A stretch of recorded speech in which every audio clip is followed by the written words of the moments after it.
निर्भीड निरपेक्ष वृत्तांकनाचा बुलंद आवाज MK न्यूज 24 तास संगमनेर। मुख्यमंत्री बळीराजा पांधन रस्ते योजनेचं निवेदन मी सभागृहात करणार आहे, उद्या करणार आहे।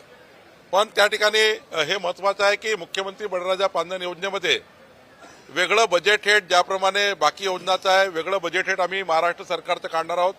महाराष्ट्र सरकारकडून बजेट घेणार आहोत। साधारण 15 लाख रुपये प्रति किलोमीटर रस्त्याला खर्च येणार आहे। जे काही स्वामित्व शुल्क आहे ते आम्ही माफ करणार आहोत। जे काही पांधन रस्ते अतिक्रमण त्या ठिकाणी आहेत ते काढायसाठी पोलीस बंदोबस्त मोफत राहणार आहे, मोजणी मोफत होणार आहे।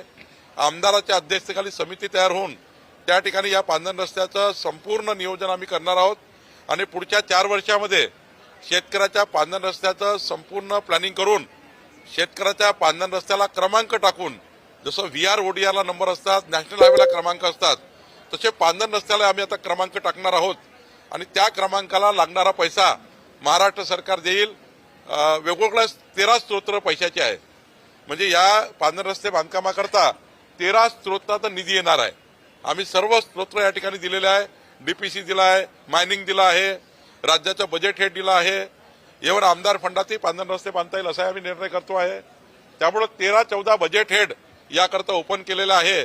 एकंदरीत आम्ही महाराष्ट्राच्या जनतेला शब्द दिला होता की महाराष्ट्राचं सरकार, देवेंद्र फडणवीसचं सरकार शेतकऱ्यांना पांधन रस्त्याची योजना आम्ही आणू।